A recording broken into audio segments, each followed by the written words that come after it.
Hey guys, my name is Icarus and I'm the Australian burger champion. Today I'm gonna show to you step by step everything I've done to get that title. And in 5 weeks I'm qualified to go to Dallas, Texas to try to win the world's food challenge in the burger category. And for today's burgers less sausage, I'm gonna use pork shoulder. The reason why I'm using pork shoulder is the amount of fat and the way that the meat behaves when we mince it.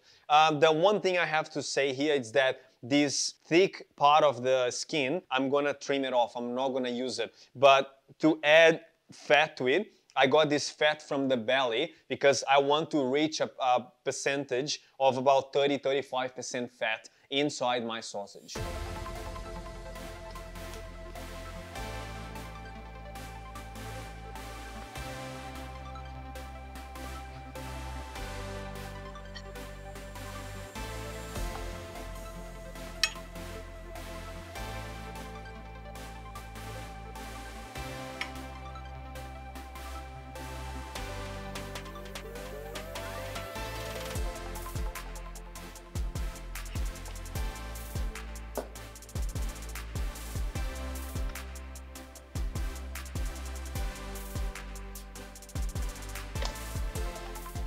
When it comes to mincing, I'm gonna do the fat first, and mainly for two reasons. First one being to separate the fat a little bit in the corner so I can mix little by little to get the right percentage of fat that I need. And second of all, that otherwise there's nothing to push the fat through. So if I leave the fat to the end, it's not gonna have anything to push it through and the fat's not gonna be minced correctly the way we want it.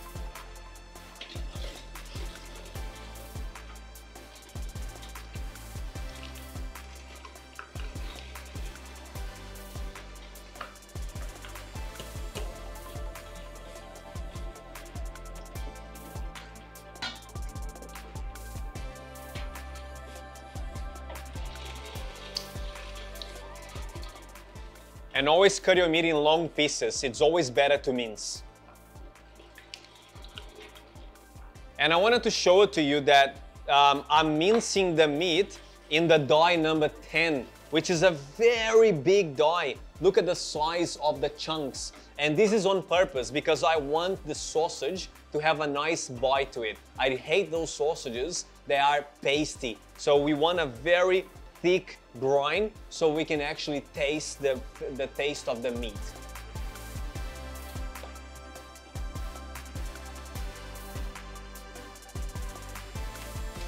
It's a nice trick here. After we take the blade, we turn the machine on a little bit so we can take this off.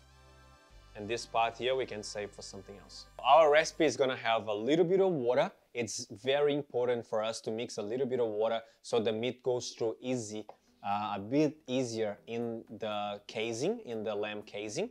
Then we're gonna use salt, chili crushed chili, fennel seeds, a shot of white wine, and provolone. This is the secret ingredient. So for our provolone, for our cheese, and you can see here that someone cut it with a machete in the store. We're gonna dice it very tiny. So a trick here to work with cheese is to shake your hand at the same time as cutting the cheese. It goes through very smoothly. And then we're gonna dice it, not too big, but also not small. And the reason for that being, it's because when it's too small, it melts so much that you can't even see it. And when it's too big, it doesn't even melt. So you have a very hard bite to the cheese. And the reason why I know that is because I tried a lot of times, so I know exactly what I'm looking for. So I'm looking to this, a little dice that will melt exactly like we want it. Not too much, and also not hold its shape.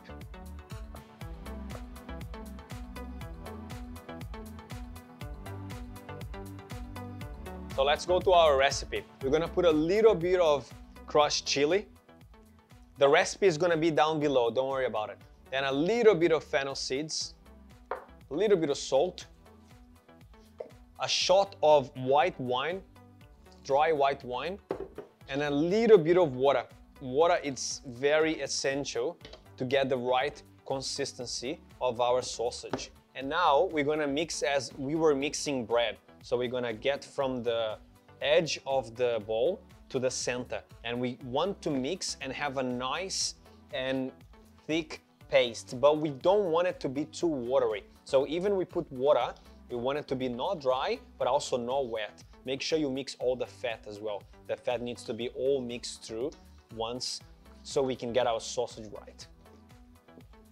Now, what we're doing here is that I'm trying is exactly what I need. So we always gonna try everything I do, because I can give you a recipe, but everything is gonna depend. So the kind of shoulder that you get, how fat was the shoulder, what kind of seasoning you use, which mince you use. So even I give you the recipe down below exactly the way it's supposed to be, there's a lot of varieties and everything that can change. Even the amount of water or salt that you put is gonna change the recipe completely. So everything I do, I put in the pan like a mini burger, and we're gonna try. Most of the times, I always need to add a little bit of salt, a little bit of chili flakes, all depends, and that's why we're gonna try a mini burger at every time we make this recipe. Now what we're gonna do, we're gonna try a little bit.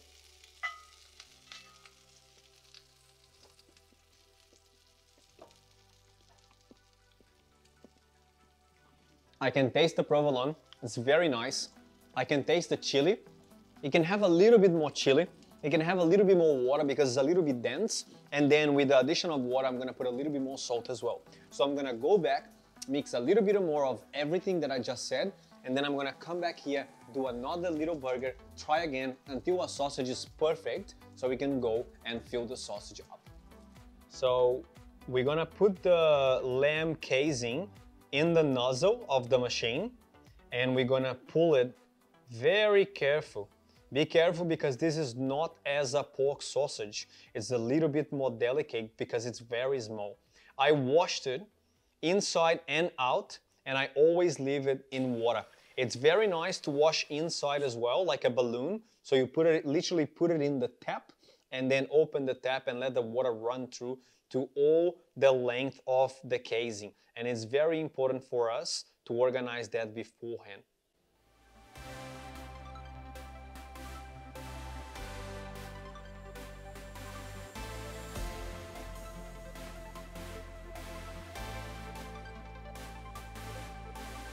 It's a little secret now that we tap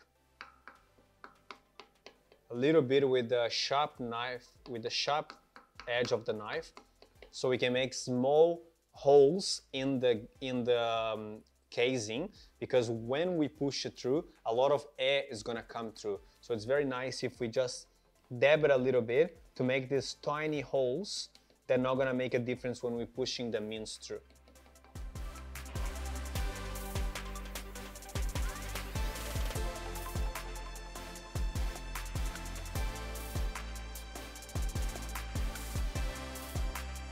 Now the trick here now is to guide the casing with your hand. So with my thumb, I control the casing, and with the other fingers, I control how much meat I want it to go inside the sausage. So if it's too much meat, I squeeze it. If it's not enough meat, I let it go. And that's how we control the amount of meat that goes inside our sausage.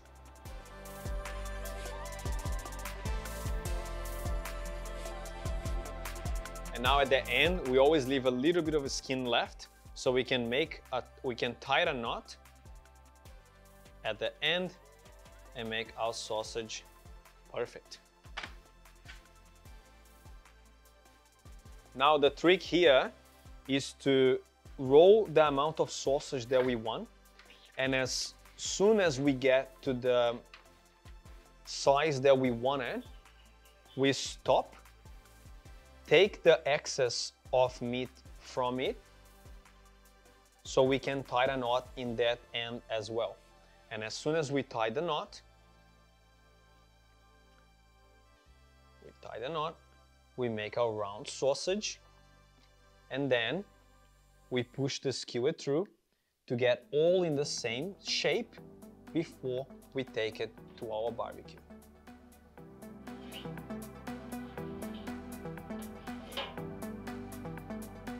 The trick here is to wait a little bit to the sausage to get a little bit dry.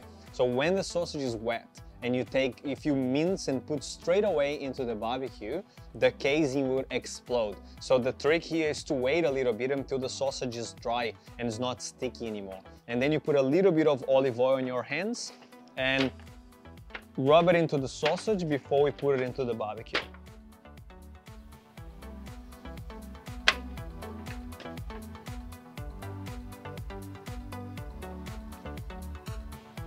And today I'm gonna be using the Pampas Flame barbecue. This little barbecue here is for my friend, and he's a barbecue master here in Australia.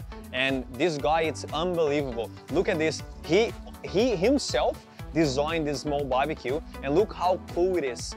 Look at this. And then it's small, compact, and you can take it anywhere. You can take it for camping, for in your small apartment, or even in your house. You don't have all that bulky and big barbecue. You can grill whatever you want, whenever you want, in this little and tiny and nice barbecue, South American barbecue. Look how perfect we're gonna have this sausage in this tiny barbecue. It's completely perfect. And then I like to always cross it. So you see the drizzle, it's like this. So we're gonna cross it and make both sides look the same.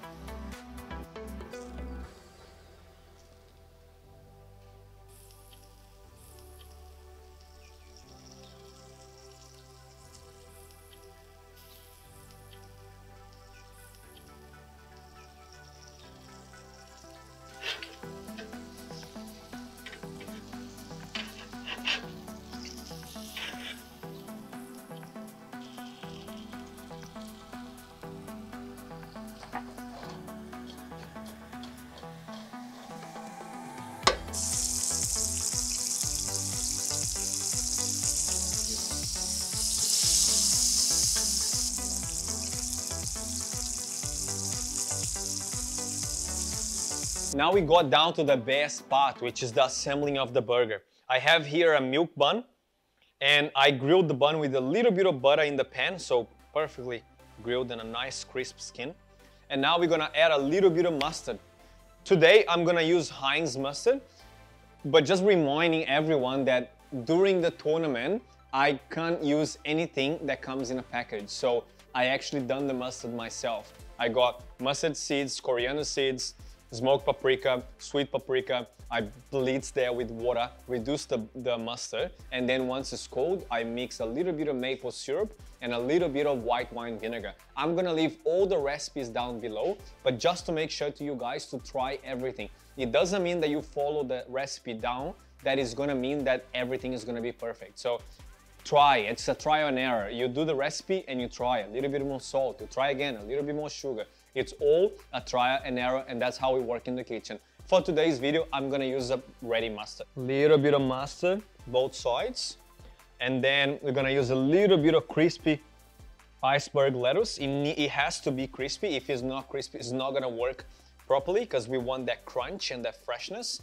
And then the secret here is to dry your sausage a little bit, okay, because of the fat that releases, and the judges try the sausage 10-15 minutes before. So we really want to dry the sausage a little bit, and then we put it in the burger.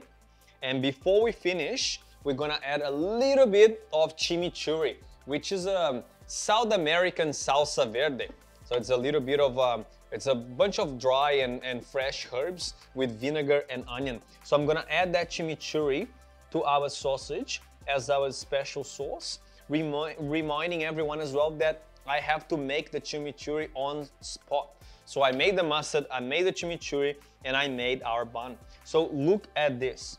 Look how cool this is and how pretty this burger looks like. So now I'm gonna cut in half so we're able to try, and look at this. Look at this burger. Okay, this is a sausage burger that got me first place in the Australian World's Food Challenge, and as a result of that, I'm going to Texas. I'm going to Dallas, Texas in 5 weeks to compete into the World Food Challenge in America. Okay, now the worst part of it. Let's try.